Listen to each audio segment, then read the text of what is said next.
About 10 years ago, a younger brother told me that he can recall vividly his great-grandmother telling him that she was a slave when she was a little girl, that she was born a slave when she was a little girl.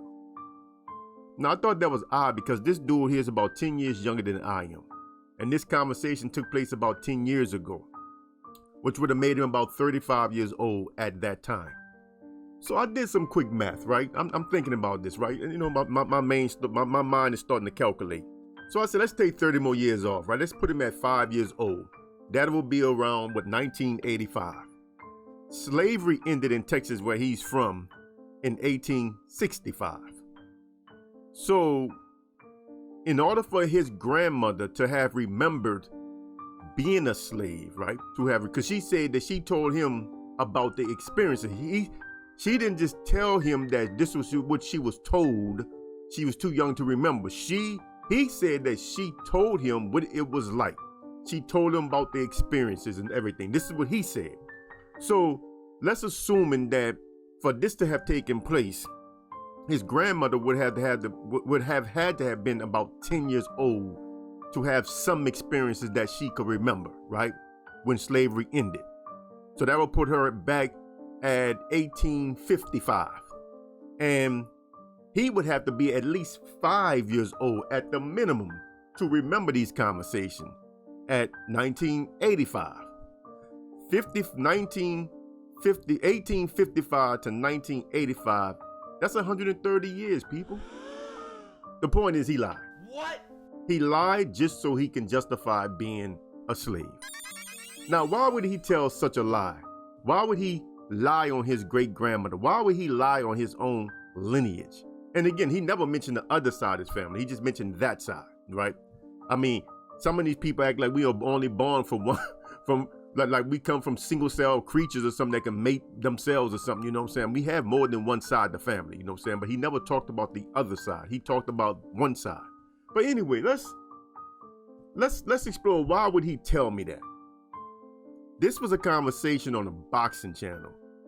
And he was talking about how these two black fighters could fight on Juneteenth because it's such an important day for black Americans, blah, blah, blah, blah, blah. And I said, well, hold, brother, Juneteenth is not an important day for black Americans because most of us didn't even know Juneteenth existed. Whoa! But Juneteenth caught on. It came out of nowhere. It started spreading throughout the South and the East Coast. I mean, it was crazy how fast it spread. But it came out of nowhere. I had never heard of it. You know what I'm saying? So I was like, say, bro, Juneteenth is not an important day for all black Americans because most of us never even heard of this stuff, bro. We don't know what that is. You know what I'm saying? And according to the actual history of it that y'all say, it's a Texas thing. Got nothing to do with nobody else. I say most of us don't even come from that lineage, bro. So, you know, you got to understand that you got to be careful putting all of us in one box, in one ancestral box, because that don't apply to all of us the same. That's all I said. I said, but, you know, it's all good. We all family, you know what I'm saying? I'm just letting you know that, you know, you got to be careful with that, man. You know, Juneteenth is not a special day for all black Americans. I'm just correcting you on that. You know what I'm saying? It's all good. We all family. This dude told me we not family because I come from slaves and you said you didn't. What? This is what he said. What the fuck? Man, I wish I was lying. I wish I was making this up. This is what he said. He said, I come from slaves, you didn't, so we not family. I told you, I come from slaves. And I was like, damn. And you know, you gotta wonder, why would somebody be that adamant about being a slave, bro? Where's the pride in that, bro? Listen, if there was just a small fraction of a chance that you didn't come from slavery, you should want to investigate that. The very fact that so many of y'all will fight us on that just shows that something is broken in y'all, bro.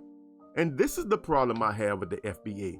The FBA have capitulated to the narratives of white society, white supremacy, and you don't have no intentions on fighting it. And not only do you not have intentions on fighting it, you want to make sure nobody else fights it either.